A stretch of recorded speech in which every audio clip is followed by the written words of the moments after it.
All right, welcome to Halitics. I'm Hal Ginsberg. A little confusion there with what was the screen you saw, but yeah, it's the free-for-all. So we'll be talking about the issues of the week as opposed to what just cropped up over the past 24 to 36 hours, which is often what I discuss on the other days. By the way, I had mentioned, I think earlier this week when I was talking to Arlen on Monday that I would be off this Monday. That is the case. So no Arlen Monday, but we'll have Arlen on Tuesday. Just saw an email from Arlen saying he's available Tuesday. That's it, Tuesday. And I'm so glad because it really makes for a better program. And my commitment is I can't commit to you that I'll be nicer to my guest hosts or my guests. I can commit to you that I'll try to be nicer. I mentioned that I watched a video I watched the video of my show with Catholic Jack last week, and I was pretty upset with myself. I wasn't pleased with the way I spoke to Jack, so I've got to work on that. I didn't model the kind of behavior I want to see in my kids. I didn't model the kind of behavior I want to see in my presidential candidates. And he's a friend, and he deserves better than he got. So I don't know if he's watching. I don't know if Jack's watching, but he said he would come back. So we'll have Jack again. Today, though, is the free-for-all. That's your day. 240-242-5646. Please join me if you can by phone. I'd love to talk to you. Also ask you, please subscribe. Really, it's really important for me. And as for this video, I mean, I do this to have a voice, to make a difference, to make an impact. And I know for those of you who watch, you get something out of this because you keep coming back, but the numbers haven't really grown the way I would like. Sometimes we see some decent response, but not as much as I was hoping for. I want to, look, we're trying to build something here. That's my goal, and I hope you'll be part of it. That's all I can hope for is that you will indeed be part of what we are doing here. And so I ask you to click like, to click subscribe, and to keep coming back. We will so free for all today, but I do center. Even though, yes, the free-for-all, we go back over the whole week, but I will center, as I always do, the situation in Gaza and just how horrific things are there. I don't have a 24-hour death report number of folks who were killed by Israel. That just hasn't come out yet. I'm not quite sure why. Let me turn off that countdown as well. But the situation is terrible. And this is from the Office of the UN Office on Humanitarian Assistance. That's OCHA, the Office on Community Humanitarian Assistance from the United Nations. And the story just, it confirms the worst. It confirms all the terrible things that we know that Israel is doing, has been doing, and why we must go in a different direction. We must move aggressively in a different direction. I hope we can. I'm not optimistic, but let me just go through the key highlights of this report. In just September of 2024, this, by the way, report just came out today, the dateline September 27. 11 schools sheltering displaced persons have been hit, with nearly 100 fatalities reported. That's in September alone. Think about that. That's where people went who have nowhere else to go. Israel's bombed them or shot missiles at them. I was thinking about this. I don't have the video here. I watched it. I thought I'm not going to show it. I will not center a piece of human garbage like Bill Maher, but he was in a conversation with the font, Henry Winkler, who's a great person. I've spoken to Henry. I've never met Henry personally. I wish I had the opportunity. And, Henry is a good actor. I thought he was really good as a Fonz, really good on Arrested Development, good in the movies. He's been in a lot of movies. Scream. By the way, centered by Sam Cedar, someone I don't like, but Cedar did a real good a real good video cast, real good podcast on how Henry just completely obliterated Marr. Winkler obliterated Marr in this conversation. And Winkler was, kind of mild-mannered about it. He wasn't aggressive. He didn't call out Marr the way I would have. And probably Henry was more effective. But Marr said, Israel's different than Hamas. Israel isn't targeting civilians. And Israel is just responding. If Hamas doesn't want Palestinians killed, then all they do is stop killing Israelis. Well, last I checked, Hamas hasn't killed any Israelis in over 11 months. All the killing is by Israel. And they're clearly targeting civilians. To claim they're not targeting civilians is absurd. And you can see it right here. 11 schools hit. We know hospitals have been hit. And Marr's like, well, I don't know how many tunnels there are under those schools and hospitals. But the IDF knows, the Israeli military knows, yeah, well, they know, and they know there's nothing there because they haven't been able to present any proof of any of what they're doing is making a difference or has,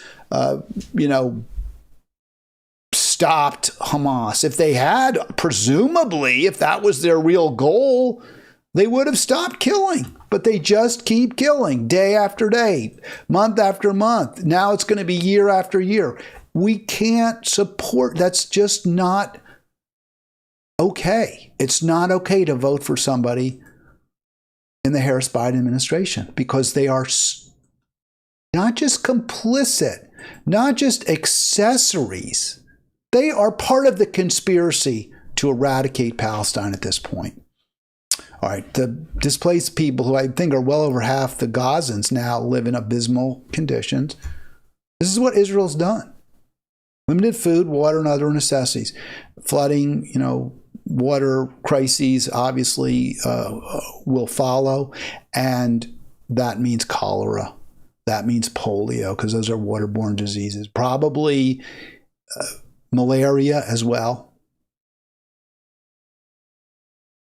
That's what Israel's doing. 90% of coordinated humanitarian movements, that means like the Red Crescent, the Red Cross, I assume they're there as well. There's Christians and Muslims in Gaza. The OCHA, Humanitarian Assistance, the UN, they're all being denied or impeded the ability, by Israel obviously, they're denied or impeded by Israel the ability to help Gazans. You can't vote for that. You just can't. I don't believe. I mean, you can, right? But I don't think it can be considered a moral choice, no matter how evil you may consider Trump to be. Or even if you think he could be worse, although it's hard to see what could be worse, right? Israel stopping humanitarian aid from getting to Gaza. In Gaza, they're preventing the movement of humanitarian aid. So you can't get into Gaza if you want to help the people of Gaza who are being killed systematically by Israel. And if you're in Gaza and you're trying to help the people, you can't do that either. That's what Israel is doing. That's what we are doing. Regardless of who between Trump or Harris is elected, the situation in Gaza will remain a genocide. I don't know how anyone can support. I don't get that. I'm sorry. I simply don't get that. I do not have an update. I mentioned this. I went through all my usual sources, Anadolu, Al Jazeera, the various Palestinian media outlets or services. I could not find a death count for yesterday. So this is the Wednesday death count. I'm just repeating it. Obviously, it's going to be higher. Killed over 41,530 Gazans. It was actually, I believe, 41,539. That includes 39 more genocide victims Wednesday. So that's our policy. That's what America is doing. I wanted to center this story. I did refer to it yesterday when I was talking about the Democracy Now! Program with Amy Goodman. My question was, are progressive, and I think they are progressive, right? Democracy Now! Is pretty progressive media outlet. The Climate Defiance Group that confronts climate criminals like Justin Trudeau, we saw that video. They're progressive. They're trying to make things a little better. They are. I believe that. I truly do. But the question I had was, are they making things better? And I was skeptical because Climate Defiance just endorsed Kamala. And I don't think that makes things better. She's making things worse. They say she's movable. We'll talk about that a little more in today's program after addressing it yesterday briefly. I don't think the way Amy Goodman interviewed Butch Ware and Jill Stein was helpful. She centered Democratic talking points. And before we get into that, though, I want to just lead into that with this story, which, again, is horrifying, and a story that that Amy Goodman did discuss yesterday. So when I say that I question, are they doing good? Yes, it's important that this story get as much attention as possible. And to Goodman's credit, to Democracy Now!'s credit, they did center this story. Israel deliberately blocked humanitarian aid to Gaza. And this is in the spring. The Secretary of State, Joe Biden's Secretary of State, Antony Blinken. By the way, interesting, I thought it was Anthony, but it's not. It's Antony. Does that make him English? Is that an English spelling? I don't know. Like Mark Antony. Antony Blinken rejected those. U.S. aid said they're breaking the law. They're preventing us from helping their victims. You cannot do that's a crime in any place, anywhere, for anyone. They're preventing us from helping their victims. Antony Blinken lied to Congress. We do not currently assess Israel is prohibiting or otherwise restricting aid, even though he knew for a fact they were. By the way, he's come out, kind of like tried to spin it. I'm not going to give him his moment to respond further. But that is a war crime. The Harris-Biden administration guilty of a war crime. And you want to see what those war crimes look like? Well, they're heartbreaking. They're tragic. This is from that story, by the way, from ProPublica, September 24. So 3 days ago, Tuesday, right? This came out Tuesday. There, a man holding a 4-year-old girl died, not even shot, not even bombed, but died of malnutrition because Israel won't let anyone help them. But Bill Maher says, they're not committing war crimes. So I guess Bill Maher says, they know what they're doing. I'm not going to second guess them. F you, you piece of human garbage, Bill Maher. F you. I talked about, Goodman promoting that story, which is really important, in my program yesterday. And so there's your thumbnail, right? Is the progress? Yes. Well, it was yes, it's weak, right? Because we're obviously getting nowhere. But is it worthless? And before we, I also just was thinking one other institution that the uncommitted movement, they can't quite, I guess it's to their credit, come right out and say vote for Kamala. They won't quite say it. But they might as well, because what the uncommitted movement is saying is, well, we urge you to vote. This is what they actually say. Their actual words. I don't have it here. We urge you to vote against Donald Trump. That's what they say. We urge you to vote against Donald Trump. This is the uncommitted movement. They say we cannot endorse Kamala Harris because she's completely rebuffed us, ignored all of our requests, won't hear us out, isn't going to call for an embargo on Israel.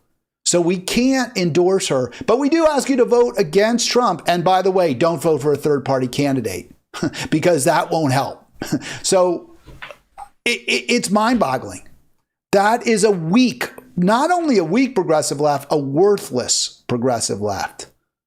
That's a worthless progressive left. And Amy Goodman was pretty worthless when she repeated DNC talking points, when she repeated AOC talking points. That program was the 25th. So there it is. That was, she interviewed Ware and Stein on the 25th. That's the day after the ProPublica story came out that Blinken and the Harris-Biden administration completely ignored, hid. They hid from the American public. They hid from the world their own assessment that Israel was committing war crimes by denying aid, by absolutely preventing aid to those Israel was pressing, persecuting, killing. I mean, those who are dead can't get aid, but they were also killing people slowly, starving them, using disease as a weapon. Israel said, nope, you can't help those people. They're just going to die. That story came out on the 24th. Jill Stein, Butch Ware interviewed on the 25th. And what does she do? What does our friend Democracy Now's hero, Amy Goodman, do? She tells Jill Stein, we don't have much time for you, so I'm going to play an entire clip where AOC, moves herky-jerky, very amateurish, and launches false attacks against you. So that, frankly, that's not just a weak progressive left. That's a worthless one. It really is. So yeah, you do some really good work. I'm glad you're there. You give us information. But in the end, if you're not prepared to take on the unitary party, and I like that better than duopoly, it's really just one party. If you're not prepared to take on the unitary party, then to me you are worthless. Well, that's not fair. Well, maybe it is fair, because just knowing that there's a genocide, just knowing there's an ecocide, just knowing that the Democratic Party is fully behind those crimes against humanity is worthless if you aren't going to say no, if you aren't going to say stop. We've got to go in a different direction. And she's not going to do it. And Uncommitted isn't going to do it. And neither is Climate Defiance. So yeah, they're pretty much worthless. By the way, join me, 240-242-5646. Would really love to talk to you. And this is a point one of my callers made. Triple G. I remember you, Triple G. You're my last call. I think you're my last caller other than guest who, I solicited. Triple G said, promote the Facebook group. So yes, please join Halitics. I think Halitics is great. I get a lot of, talking points from Halitics for this program, and I love that there's a lot of ferment there. I wish we had more people on it, but there's a lot going on, so that's good. And it's also good because unlike just about every other group, I'm not policing you, except I don't like the personal stuff. You don't get to go personally attack people, and you can attack me a little more than other people, but even me, I'm going to protect myself. But a lot of groups, you present what is considered to be a talking point, what I consider to be talking points that have been debunked. I usually leave them up. I don't strike them. I may point out that they're BS, but that's about it. So you got to do a lot on Halitics that other places don't do. I saw this social media post, and I wanted to address it. This was on a Facebook friends page, not a political group. And, I try not to get too aggressive in my responses on, quote, friends pages, not versus political groups. Like, again, Halitics, it's you do whatever you want. You can thump your tub there all you want. But when it's a personal page and people take it personally and get upset, it's a little different.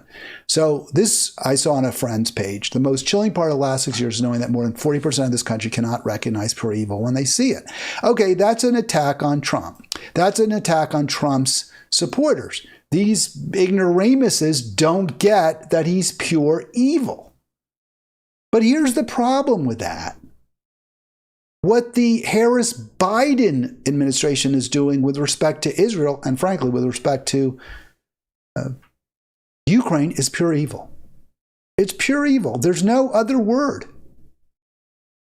Again, with respect to Gaza, Israel, I think there may be a little bit more agreement among some of you that it's evil what they're doing. I don't know how you can gainsay refusing to provide aid and, in fact, preventing others from providing aid to your victims.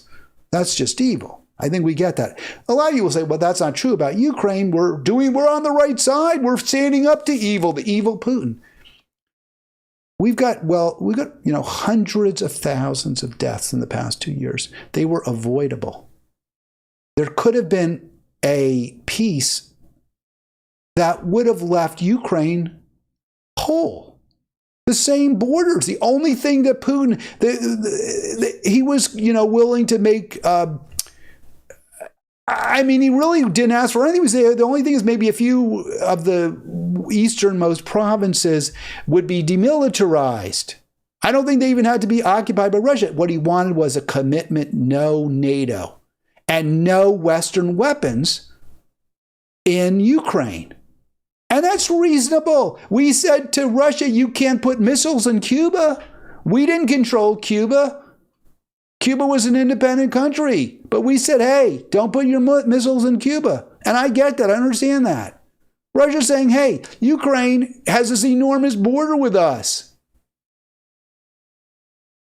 How is it unreasonable for Russia to say, hey, we're not going to, we'll pull out, we'll stop the invasion. The whole reason we're there in the first place is because we're really scared of you, because we're afraid you're going to keep chipping away at us, and you're going to break us up into constituent states because we don't play your neoliberal game. That's reasonable. Russia was not being unreasonable in those negotiations. And Victoria Nuland and Boris Johnson and Harris Biden said, nope, we want war. And they got it. And you know what that is? That's just evil. That's just evil. So climate defiance, just let me getting back to them for a second from yesterday. The defense, and by the way, I don't want this to read like it's some sort of slam on their president, Michael Greenberg. It isn't. I don't know whether he supported Harris. I don't know if what his position was. He had to announce it. He had to put a spin on it. It was voted by the group, which is good. That's how it should be. That's how democracies work. And the group, according to him, and I certainly have every reason to believe he's telling the truth, no reason to think he would lie, said Harris. Okay. But the spin is she is someone we can move, and move her we will. Well, we've seen her move. She always moves right. She first was against fracking. Now she's for it. She was for Medicare for all. Now she's against it. She was for the 39.6% top capital gains tax on the wealthy. Now she's down to 28%. So we've seen her move, and she consistently moves to the right. I don't know what, and I don't, look, I'm sure he doesn't think. I doubt he really thinks that, but maybe he does. I don't know. But again, when people make those kind of bald assertions, she can move. I want to know what they're thinking. Why? I asked that. I remember, I've told this story before, but I think it's instructive. It's really important. I was listening to Tom Hartman back in 2016 with Robert Reich. And Reich has told repeatedly how pro-worker views were sidelined during the Clinton administration. He was the Secretary of Labor under Bill Clinton. And he has repeatedly discussed how pro-labor views were silenced or at best sidelined under Clinton.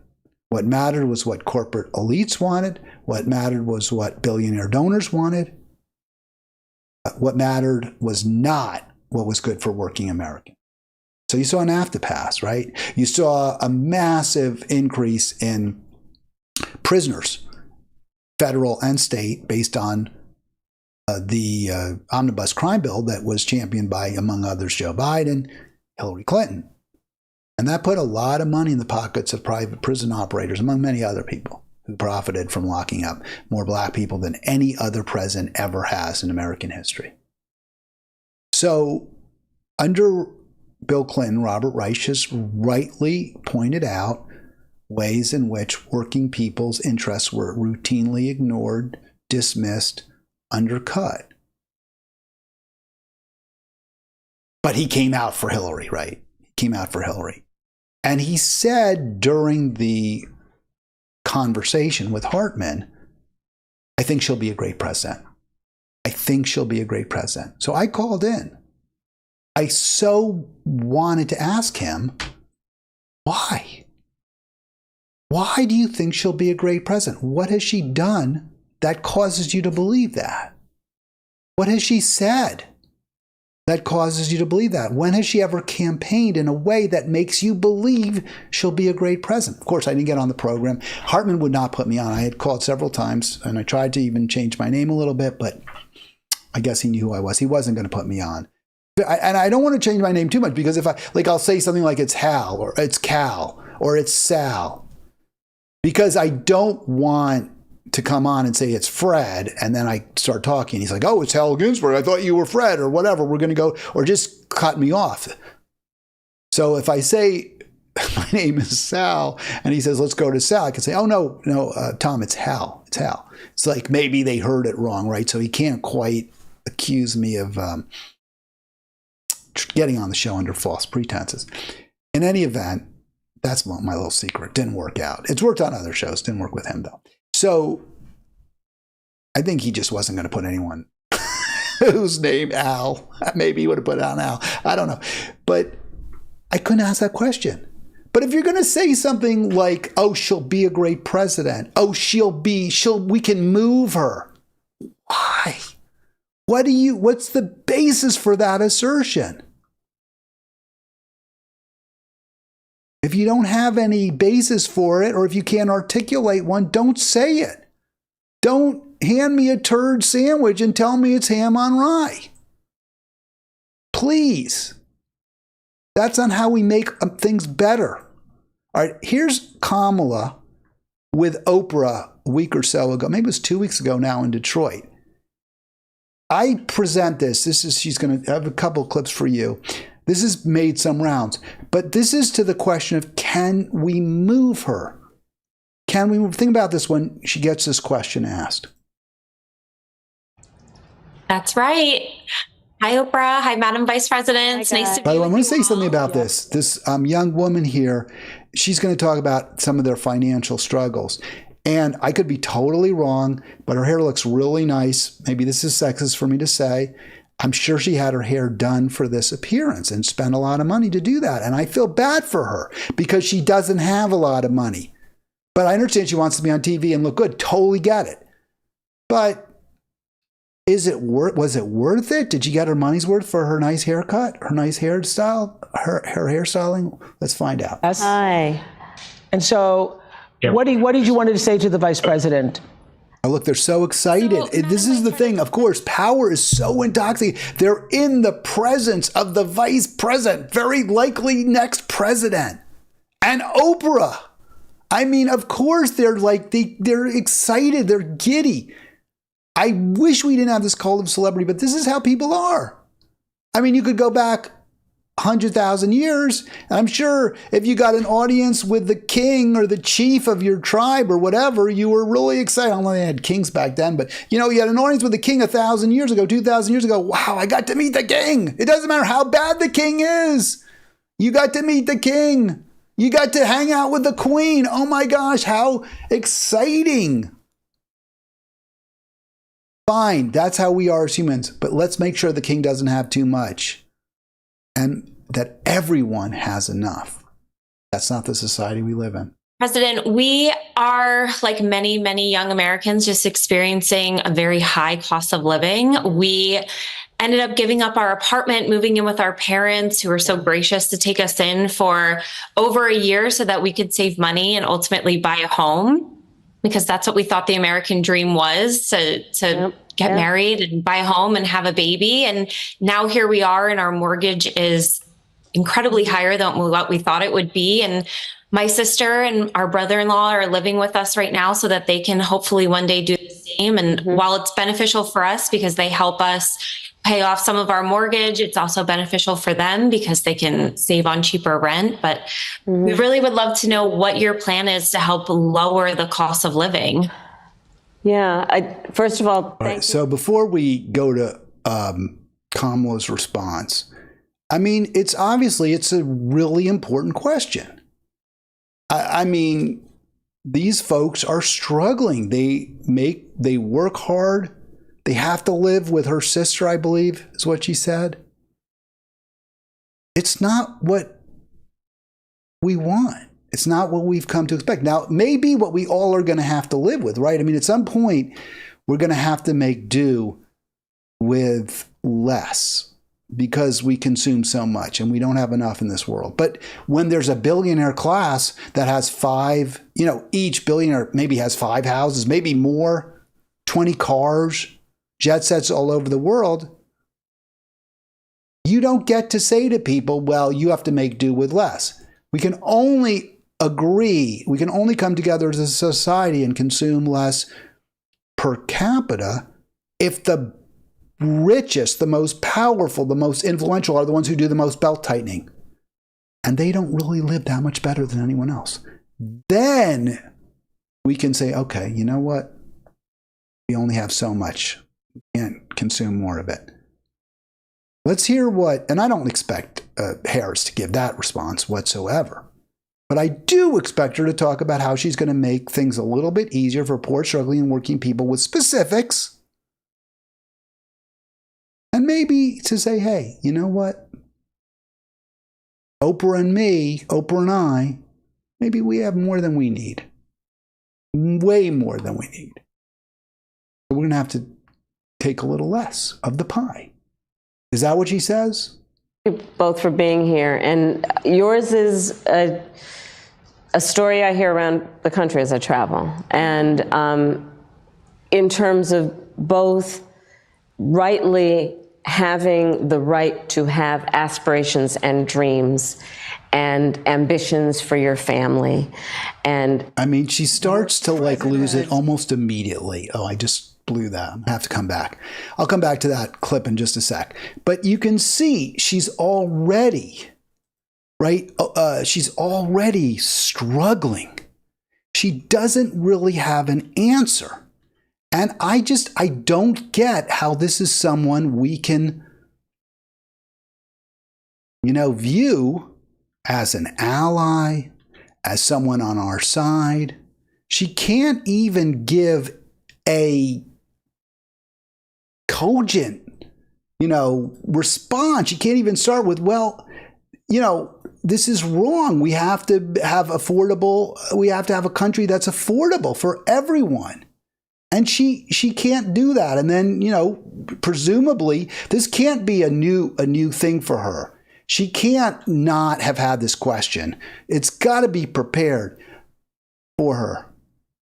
I mean, you could just come up and say, well, don't think it's a good answer, tax breaks. She has talked a little bit about price gouging. Bring that up. We're going to start bringing laws. We're going to start bringing antitrust actions against the price gouging supermarkets. We're going to work on having more affordable housing. I don't know. There's answers. They may not be ones that she's going to ever pursue, but there are answers. But she struggles so hard. Being here, and yours is a story I hear around the country as I travel. And in terms of both rightly having the right to have aspirations and dreams and ambitions for your family, and working hard and finding that the American dream is, for this generation and so many recently, far more elusive than it's been. And we need to deal with that. And there are a number of ways. One is bringing down the cost of everyday necessities, including groceries. So that's why I'm taking on, for example, price gouging. Which is when, most companies and corporations are good, but for those bad ones, they take advantage of people, especially during a pandemic or extreme weather, and they end up jacking up prices, and there needs to be accountability and consequence for that. So I'm going to be taking on price gouging. All right, so I give her credit for that. So there she gave the answer, right? She talked about the price gouging, and that's good. So, I'm trying to be as fair as possible. I think that's a reasonable response. It is a response. Let's continue. But it's also about dealing with what we need to do around home ownership, right? So as someone mentioned during this film, look, I grew up a child of a mother who worked very hard. She raised me and my sister, and she saved up, and by the time I was a teenager, she was able to buy a home.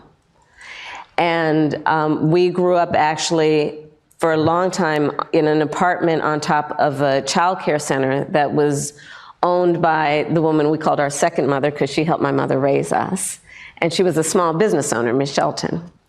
So I'll bring all this together to tell you the way I think about it is, one, when people work hard and have a dream of buying a home, we should give you the opportunity to be able to do that, which is why part of my plan is for first-time homeowners, buyers, to have a $25,000 down payment assistance to buy your first home. Because people just need... Right, so that depends. I mean, I don't know if they're first-time home buyers. There's something wrong with my system here. It's kind of fading in and out. I think it's going out fine to you, but I'm having trouble seeing all my my videos. So again, these are small beer. These are, for some people on the margins, it will help. But for many, it will provide little or no benefit. But it's something. So, yeah. To be able to get their foot in the door, and then you'll do the hard work. Part of my plan is what we need to do to support small businesses, because my second mother was a small business owner, and I love our small businesses and our small business owners. They are not only business leaders. So let me stop it there. You see how she gets animated when she's talking about business? This sort of reminds me of Hillary Clinton, too. The excitement about entrepreneurs, people who are making it, who are getting there, who are building. That's what animates her, not working people. There's no answer for labor. There's no answer to unions. There's no answer to those whose jobs are offshored or outsourced. It's all about an opportunity. Either you take advantage of your opportunity like her mother did, or, too bad, so sad. And I can't endorse that. Every American deserves a decent life. And she just isn't even considering the poor. She's saying, okay, on the margins, if you're making a little bit, but it's not enough, well, we'll try to bring down the price in the supermarket, which is, again, laudable. It's not terrible, but it's so inadequate given the crises that we face. Community leaders, they mentor, they hire locally, and we have so many entrepreneurs in our country who have great ideas, incredible work ethic, but not necessarily access to capital, because not everybody, like my opponent, was handed $400 million on a silver plate that he filed bankruptcy. So now she goes after Trump, which is, again, fair. He doesn't have good answers either. We'll get into his in just a moment. So very mediocre. I'm not accepting this as somehow a persuasive argument for Harris. It's better than nothing, maybe. And I said in my sketch, she offers them nothing. She really does, except people who have already either an extraordinary work ethic, good luck, or at least are from a somewhat secure family. If you're not in that category, she really offers you. Little more, though, I want to show, because this answer, again, I just don't get it. I just don't get the appeal, to be real honest. If you disagree, call me, 240-242-5646. Here she's going to respond to Meryl Streep. And why can't our celebrities, why aren't any of them backing Jill Stein? We did have Bernie people, and they were attacked mercilessly like Susan Sarandon.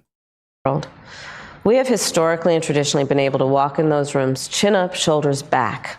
I find this is such a strange response. She's talking about why to Meryl Streep, what will you bring America so we can walk into rooms with chin up and shoulders back?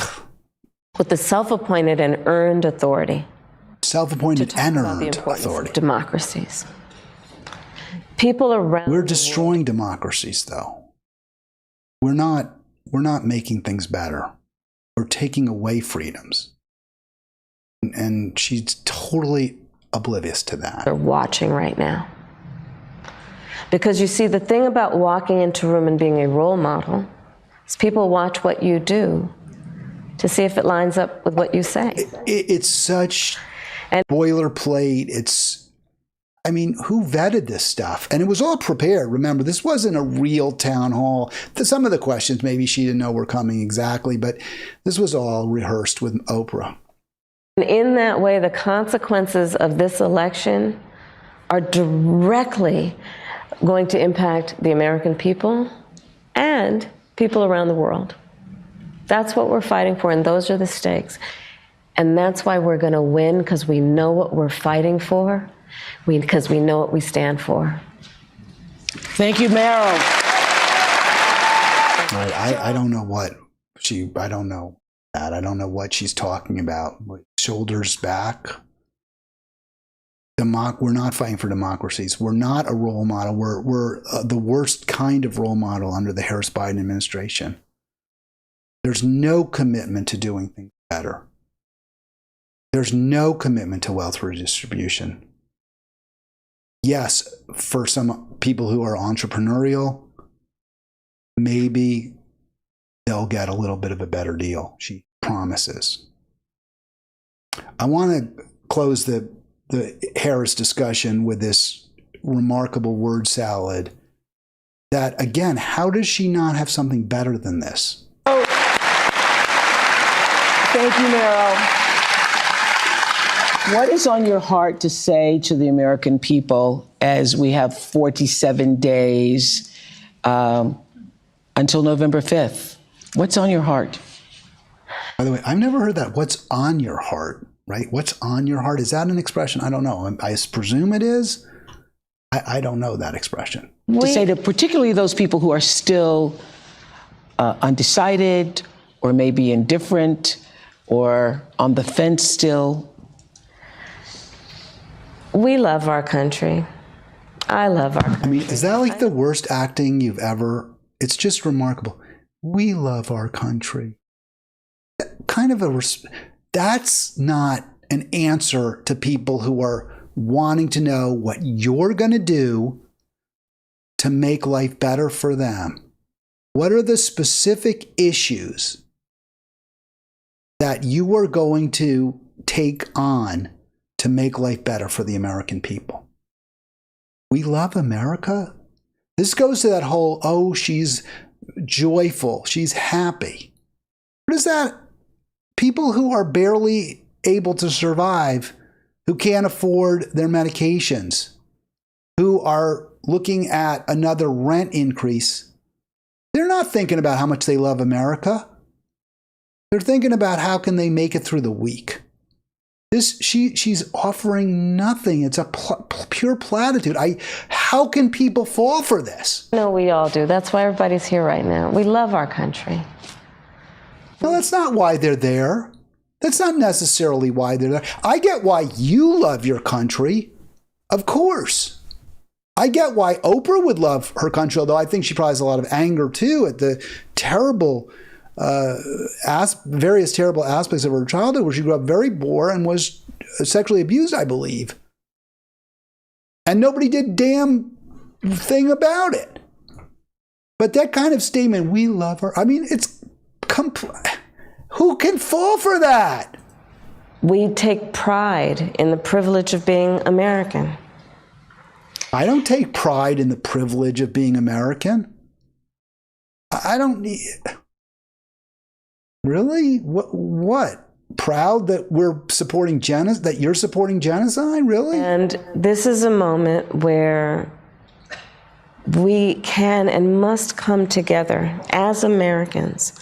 Understand. So that's your answer to those who are on the fence? We must come together as Americans? Wow. So I just can't. I mean, it just is so absurd, really, when you think about it, that this is somebody who, has a good chance of being the next president. And the only thing you can say is that, well, she's probably not the worst candidate in the race. That's what we're stuck with in this election, is such terrible, terrible choices, terrible options. Let's see if we can get a little more. Because, I think it's only fair. She is running. People should hear what she has to say. So, chin up, shoulders back. With the self-appointed and earned authority. That's the part with Streep. Let's go for the character that we are so proud of about who we are, which is we are an optimistic people. We are an optimistic people. Americans, by character, I think Oprah's like, what are you talking about? Dreams and ambitions and aspirations. We believe in what is possible. We believe in what can be. And we believe in fighting for that. That's how we came into being. Because the people before us understood that one of the greatest expressions for the love of our country, one of the greatest expressions of patriotism, is to fight for the ideals of who we are. How is this an argument to vote for her? The question was, what are you going to tell people who are on the fence about why they should support you? And we are an optimistic people.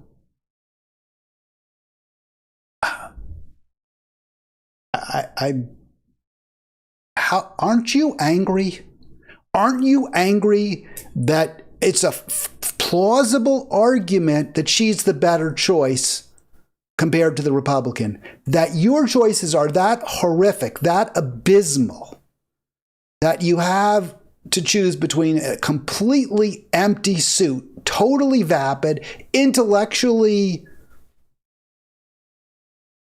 without anything impressive going on, and yet she's better than the option, perhaps better than the alternative, who is, if anything, even stupider and even less curious intellectually. It is a tragedy.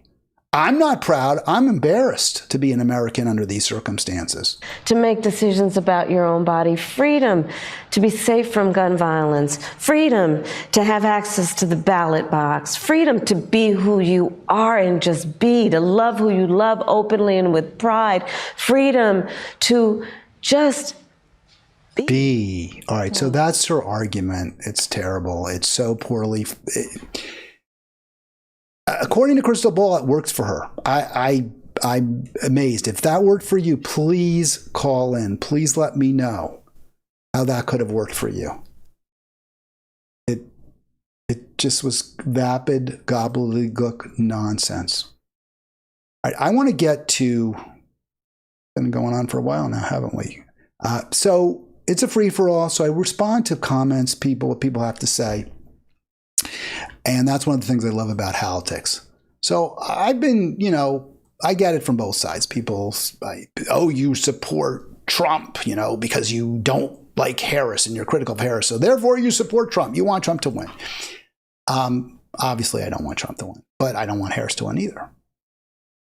Can you explain to me how Trump's implementation of tariffs is haphazard? Because I was critical of it. This commenter was talking about, or I was saying one of the things about Trump that I don't criticize is that he's pro-tariff, but I do criticize the way he implemented them. And so the question was, can you explain to me how his implementation of tariffs was haphazard? By the way, this is in response to the criticisms I have of Harris's economic plans. And I'm making the point Trump's aren't good either, although I agree with him on tariffs. It seems like another one of those things that he does right, but he can never do anything right, so they can demonize him for doing it. Now, I understand that attitude, right? Because Trump is on, the corporate elites, the liberal elites attack Trump at all costs and will never give him credit for anything. So I get the argument that, well, he just gets attacked for tariffs even though he's done them right. And he does get attacked, but he gets attacked for tariffs mainly from people who are just anti-tariff, from neoliberals, from pro-billionaire class importers, short-timers, people who want to exploit labor. That's not the basis for my objection, and I'm going to explain that in a minute. But it seems like he's getting criticized even when he does the right thing, like in tariffs. Just like when he pulled troops out of Syria and Afghanistan, he would get attacked for that. Well, I think that's fair up to a point. Yes, Trump's better instincts are routinely attacked. And so if I criticize him for the way he implemented tariffs, you might say, well, you're just not being fair to him, just like everyone else, because you've even said you're even acknowledging tariffs are good, but you still criticize him about them. So I explained, but I'm going to explain in much greater detail than I did on Facebook, because I read an article that was really good on this. But my answer was he only chose a few products, in particular steel, when it would have been better to impose tariffs based on country of origin. For example, China, in order to focus on goods that are labor intensive, like assembling computers and garment manufacturing. This would have given us more bang for each buck of tariff imposed. All right. That was an okay answer. There's some things that are true. I agree with what I said there about labor-intensive industries, but steel is pretty labor-intensive. So it's a finished product. So that to imply, as I did, that steel isn't labor-intensive or was the wrong product to focus to impose tariffs on, as I implied, that's wrong. Steel was a good product, and also country of origin, yes, but really it would have been better, and I didn't say this, to focus on the entire universe of imports, at least when it comes to steel. And this article here does a great job, and I wanted to highlight it, what Trump did wrong when it comes to tariffs, what Trump did wrong when it comes to American manufacturing. Because we did not see a renaissance under Trump. Things got a little better in some industries, and we didn't have inflation. I'm not sure, though, Trump gets much credit for that. Knowledgeable enough about the causes of inflation. I think Trump hastened our move towards an oligopolistic economy where we have very few actors in every area, whether it's retail, whether it's groceries. So when you have just a few small number of suppliers, they can jack up prices and you get very high prices like we have. There are other factors as well. That's a big one. Shortages. Sometimes prices go up, and when they do, the best way to address that is to reduce wealth and income inequality. So at least we're all in the same boat. We all have enough, even if we have to tighten our belts. This guy for the, I believe his name is Scott Paul, for the American Association of Manufacturing, explains what Trump did wrong, and he does a great job. So let's go through it. He kind of has the same take as Art, right? Like everyone goes after Trump and it's not fair, and he should get some credit. And so here's he wants to respond to that. So critics of the analysis that Scott Paul has, where he's critical of Trump, notes that Trump took some action, which he needed to do. He imposed tariffs on some imported steel, not all, some. He renegotiated NAFTA and withdrew from the TPP. So he's praising that. He's saying those were all good things. I agree. Those were all good things that Trump did. But they weren't enough. He only jawboned at companies. He didn't actually take aggressive action. While he did keep tariffs on many Chinese imports, not on all of them, he took some action. But the rhetoric didn't match the results. And really, the rhetoric didn't match the actions.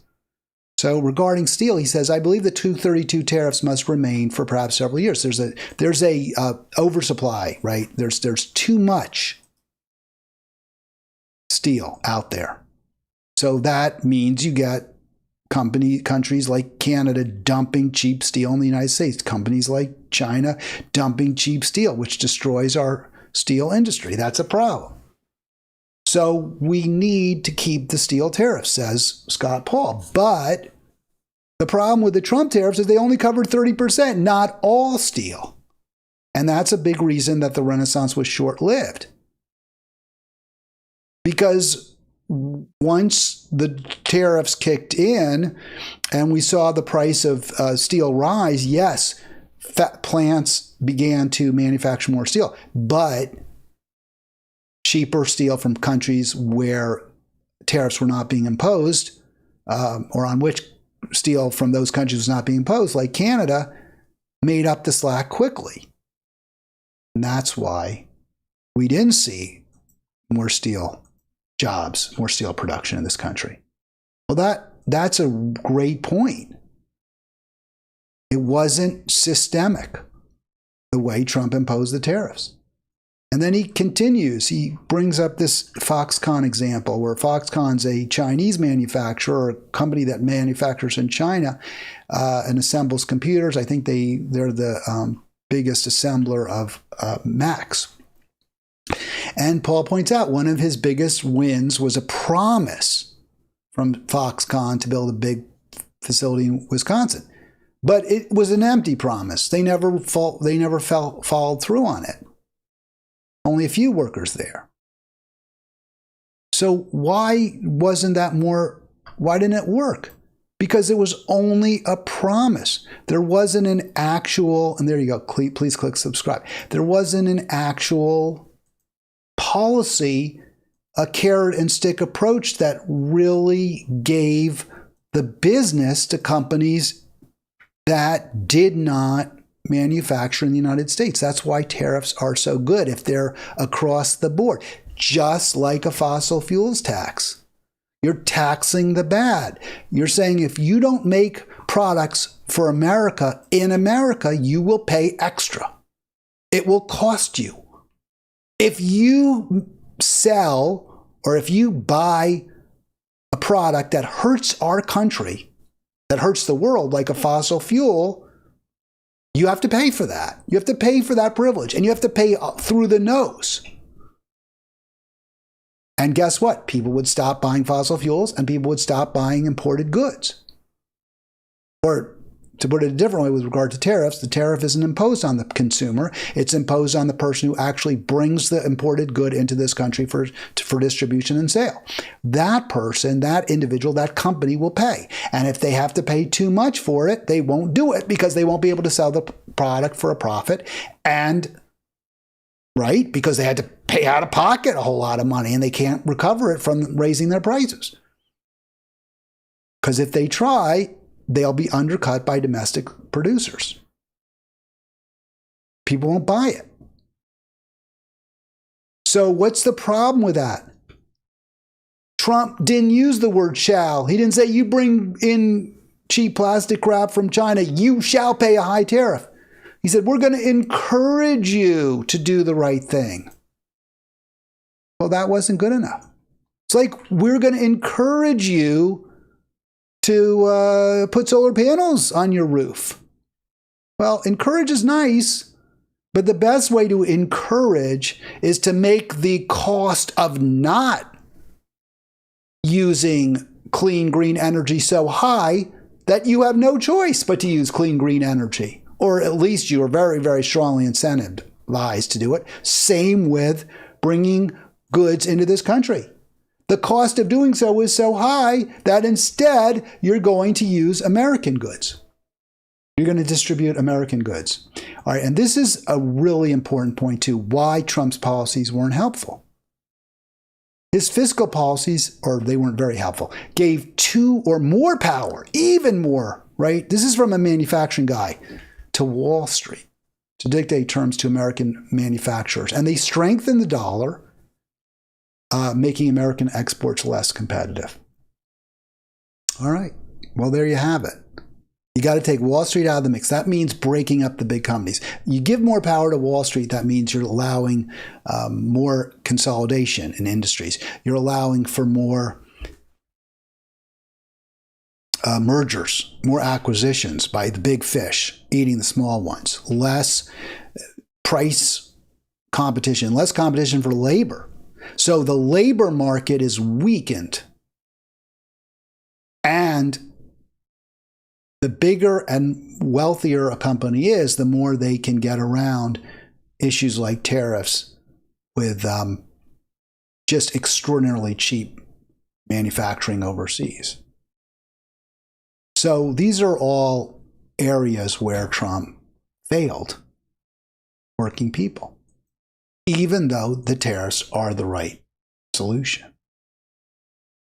Is Trump better on peace? Some people say that, right? At least he's against endless war in Ukraine. So I thought this was a real instructive dialogue, real instructive conversation. Let's get to it. This is from the Do Dissidents Bros. I want to just play this for you and then maybe a quick comment and we'll get out of here. Saying what he would do as president if Iran, quote unquote, made a big threat. If I were the president, I would inform the threatening country, in this case Iran, that if you do anything to harm this person, we are going to blow your largest cities and the country itself to smithereens. We're going to blow it to smithereens. You can't do that. All right. So, he's such a jackass. He's such a horse's ass. When I watched the Kamala clip, I'm like, oh my God, I can't possibly vote for her. I'm almost like, oh, should I vote for Trump? And then you hear that, you're like, no, of course not. That kind of rhetoric, it's so destabilizing. It's so ridiculous. I question Kamala's intelligence, but this guy really is off the rails. And I understand, he's a successful businessman, so he must be smart. I'll say this. If you are a successful business person, I give you credit. I was not, I started a business or I bought a business and I wasn't able to make a profit with it. I tried. I had some years where we actually were in the green, but just barely. It's really, really tough. So I am not going to mock people who are good at business. That takes moxie, hard work. I don't say you are the smartest blade, the sharpest blade in the drawer, but if you are able to build a successful business, you have something upstairs. I'll say it that way. Doesn't mean you're a good person. Doesn't mean you're worthy of being having so much more than everyone else, but you may have gotten there by cutting corners, by cutting people out, by taking advantage. All that may be true. It often is true. But if you start or you build a business from close to the ground up, like Elon Musk did, for example, with Tesla, I know he didn't start it, but he bought it when it was worth a couple $1 million, and now, his stake is worth $200 billion or something like that. You're not stupid. You may be a lot of things, but you ain't stupid. You may only be good at business. You may not be qualified to be a leader in any other field but business. You might be terrible as a leader, even in business, but you're not stupid. But this is the thing. Trump didn't build a successful business. He inherited it. He's gone bankrupt several times. He's used the processes to keep and consolidate power. As far as we can tell, he's poorer now than he ever was. So I can't give him credit for being a good business person either. He's a jackass. He's pathetic. He's a narcissist. He has no business being president. Trump is someone I never saw as a peace president or someone who would come around to becoming an opponent of the new Cold War in an ideological sense. I see him more as a rogue, reckless figure who started to chart his own path and was transactional about it, which is much better than a president like Joe Biden, a Kamala Harris, Obama, Clinton, especially Clinton and Biden, who just answered to the national security state and followed. I'm going to stop it there because I want to explain that a little bit. You probably understood it, but when he says more transactional, it means he looks at each individual case. Like, does this make sense for us or doesn't it? Should we be in Afghanistan? Trump asks and answers no. So he starts the process of pulling us out. Should we be at war with Hamas? Yes. He gets that answer completely wrong, but he says yes. Should we be funding a proxy war with Russia? No. So transactional. He looks at each case differently. And Blumenthal is saying that's better than, Clinton or Biden, who are just looking at it. And I'd certainly say Hillary Clinton as well, who pursued a total neocon, endless war line. I also think it's unfair, though, for Max to leave out George W. Bush, who was, the Project for a New American Century was purely a national security establishment project. Nobody followed the endless war blueprint to the extent that W did. So he is the worst of all when it comes to that. And I think Blumenthal should have pointed that out, but maybe he's focused. Well,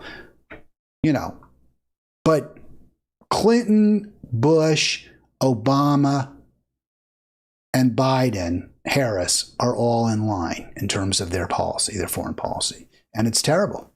It's just expansion. It's protect American corporate interests or multinational corporate interests at all costs. It's take on governments that aren't in thrall to our billionaire class. That's the foreign policy that they've all pursued. And it's terrible, and it's makes us all less safe, and it makes us all poorer too, except for those at the very top. Here's more from Max, though, on Trump's foreign policy.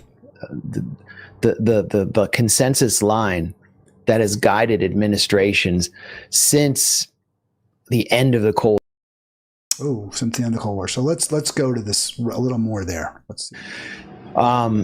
Trump is someone I never saw as a peace president. I heard this. Let me get to the next clip. Here we go.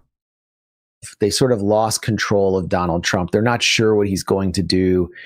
And he is the national security establishment, the Dick Cheneys of the world, the Victoria Newlands of the world, the endless war people, he's saying, have lost some control of Trump. Threatening to withhold weapons to Ukraine, which is far, far more important to the core of the U.S. national security apparatus and to just the liberal political intelligentsia than defeating Iran is. I mean, that really represents an existential threat to continuous NATO expansion, to the project of... So let me stop it there. So Max is elevating Trump's periodic calls to get out of Ukraine. He's saying that's super important. That's really great because that will take on the military-industrial complex in a way that they just can't handle.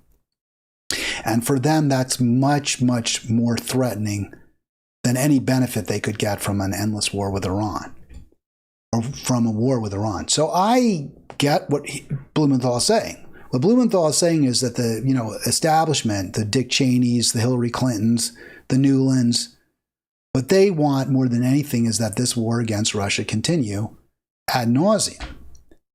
And they're perfectly okay by comparison with not having a war with Iran.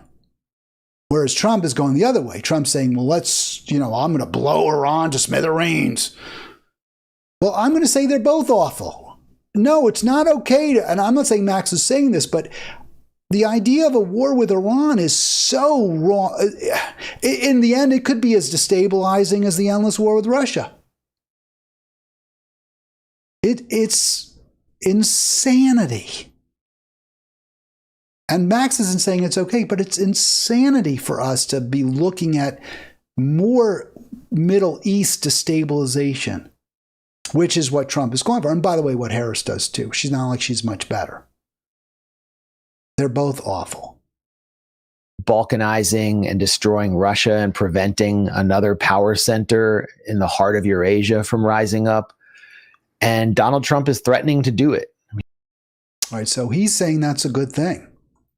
He's saying that Trump is threatening to get us out of Ukraine and to end the proxy war, and that's a good thing. I agree with him. But if somebody is going to talk about blowing Iran to smithereens, and it's so irrational the way he went about it, I'm not going to view him as a better candidate. For a foreign army in Tehran tried to assassinate Trump. Wait a minute, it wasn't Tehran. Why is Trump and everyone around him saying Iran wants to assassinate him? The guy went to Kiev. So that's what I really was waiting for. And I was wondering why there's all this focus by Trump on Iran. Whereas the last threat, if you want to call it that, of assassination on the golf course in Florida, the guy who was in the bushes was a Ukrainian partisan.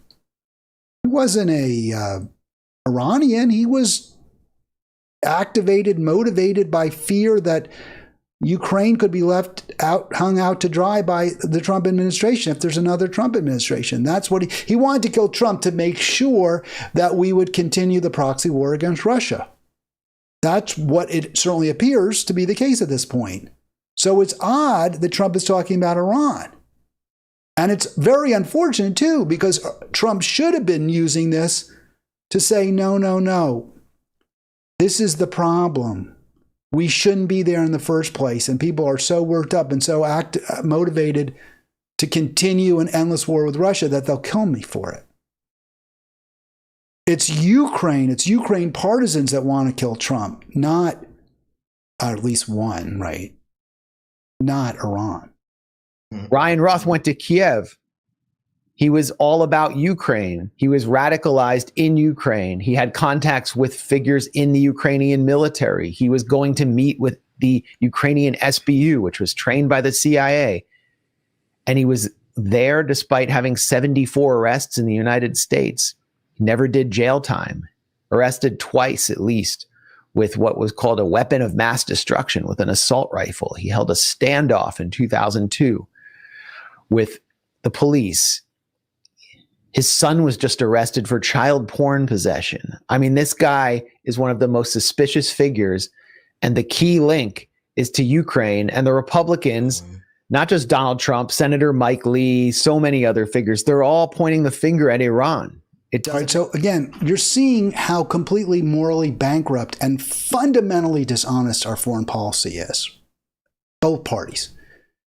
The Harris-Biden Democratic administration with Antony Blinken just simply flat out denies that Israel is withholding any aid, is preventing aid to those who Israel is eradicating.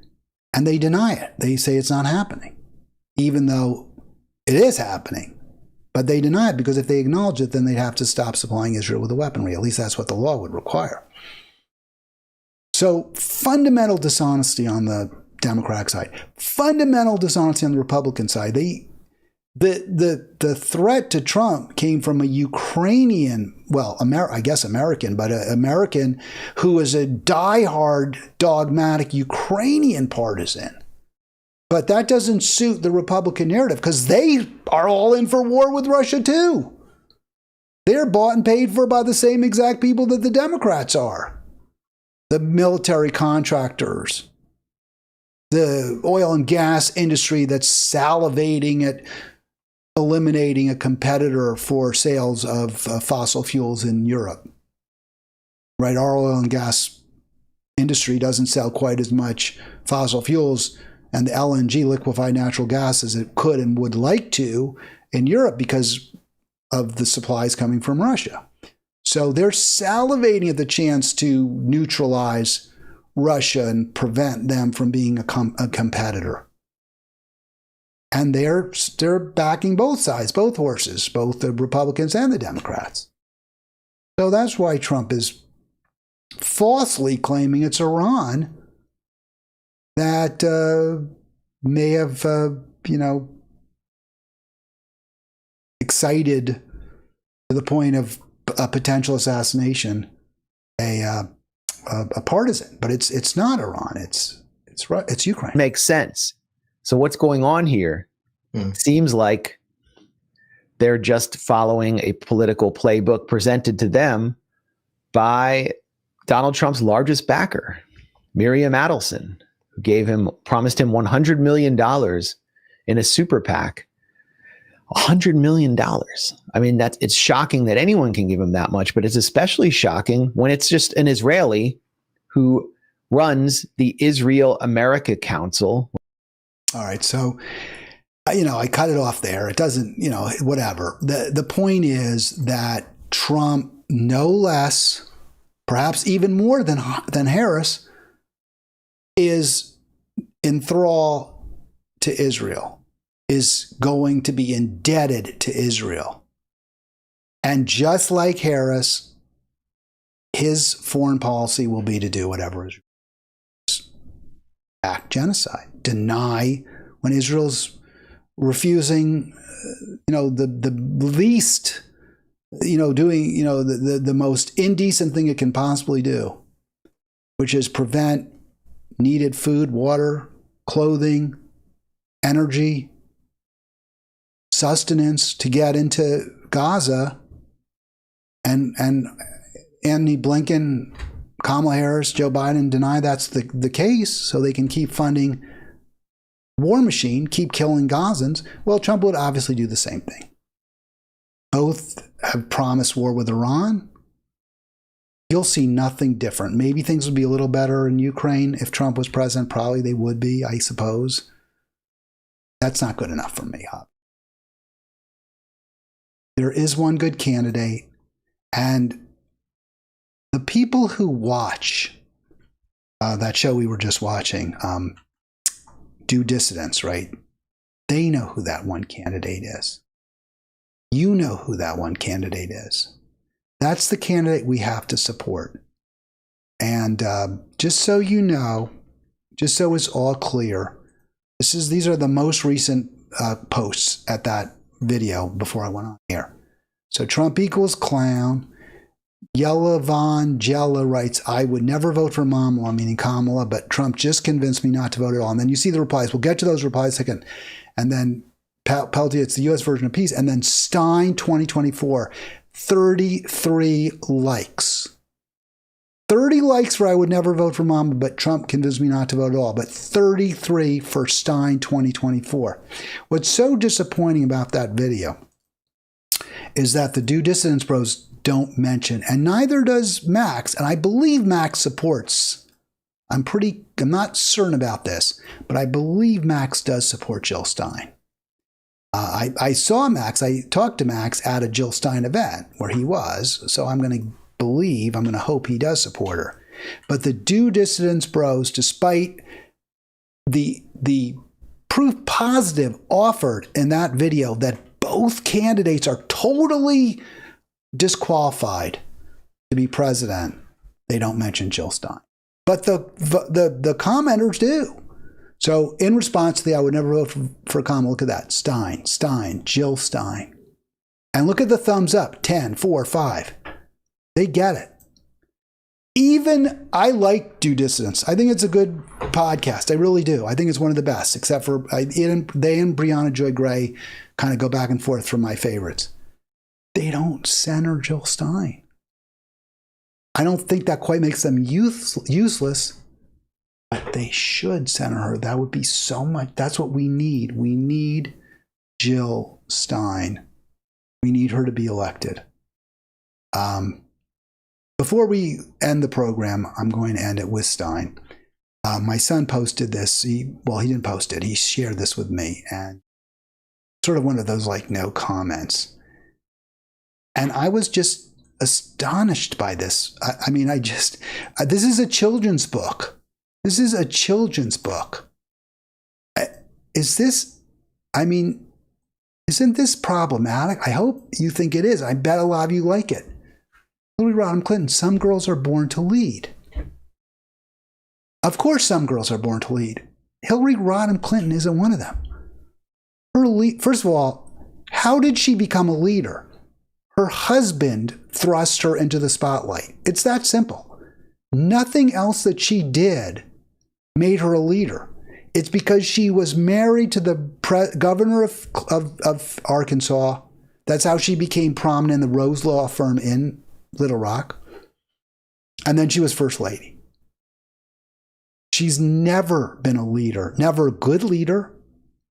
She's taken us down the wrong path over and over and over again. This is propaganda, pure and simple. They're propagandizing our children. She's attacked pro-Palestine protesters. She's called into question their motives. She cackled after she destroyed Libya. She stopped a minimum wage hike that would have largely benefited extraordinarily poor and exploited black women in Haiti. Yes, some girls are born to lead. She's not one of them. But here is a woman who absolutely should be our leader. And I will not and cannot stress this enough, and I will not stop stressing it. Please, please, please vote for Jill Stein for president. People are tired of being thrown under the bus by wealthy elites and their bought politicians. Tired of living paycheck to paycheck, struggling to pay the rent, locked in student debt and medical debt, child poverty doubling, rising diseases of despair, growing hopelessness. The political system is broken. The two Wall Street parties are bought and paid for. Over 60% of us now say the bipartisan establishment's failed us, and we need a party that serves the people. I'm Jill Stein, and I'm running for president to offer that choice for the people outside of the failed two-party system. We'll put solutions to the crises we face: crushing inequality, endless war, and climate collapse. And we'll put these front and center in this election and on the ballot across the country. The ruling parties that got us into this mess aren't getting us out. Both parties are squandering trillions on the endless war machine, fueling conflict around the world, while tens of millions here at home lack food, housing, healthcare. Democrats have betrayed their promises for working people, youth, and the climate again and again, while Republicans don't even make such promises in the first place. And both parties are a danger to our democracy, expanding censorship, criminalizing protest, throwing competitors off the ballot, suppressing debates, American people who have been systematically locked out of these debates, rigging their primaries. So forget the pundits and the attack dogs who tell you to ignore your misery and just keep voting for those who caused it in the first place. Change won't come from the ruling elites. It comes from we, the people. And when we stand together, we can create living wage jobs for all Americans. We can guarantee an economic bill of rights with the right to a job, to health care, to housing, to food, education, and more. We can abolish student debt, medical debt. We can create a Green New Deal with millions of jobs to fight climate collapse and protect Mother Earth. And we can ensure our constitutional rights and freedoms and justice for all. We can end the endless wars and rampant militarism and use diplomacy and international law instead to end violence, occupation, and apartheid. We do have the power, and we can use it in this election to start building an America and a world that works for all of us. Go to JillStein2024.com and join us. All right, so powerful, so completely correct. When you compare Stein in that video with the canned, insincere Kamala Harris or the unhinged Donald Trump, how could you even consider voting for either of them versus Stein? It's so not even close. You know, I was looking at myself in the camera and I saw I'm wearing my Bernie shirt, and I shouldn't have worn it. I'm sorry I wore it. You know, I just have a bunch of t-shirts. I throw them on. I don't really think a lot about what I'm wearing sometimes. He didn't endorse her. So wrong.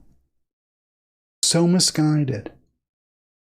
You have a remarkably compassionate, caring, intellectual running for president.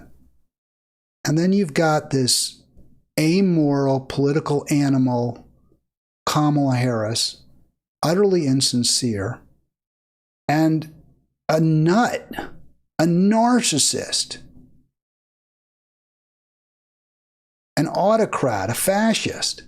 Those are your choices. How can you even consider anyone but Stein? It boggles my mind. It depresses me. Every time I think about it, it's like a knife in my heart. All right, that'll do it. I'll be back Tuesday. It will be an Arlen Tuesday. Have a great weekend.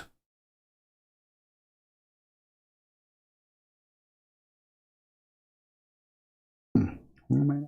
Music. That's sort of weird. I guess I muted it down. There we go.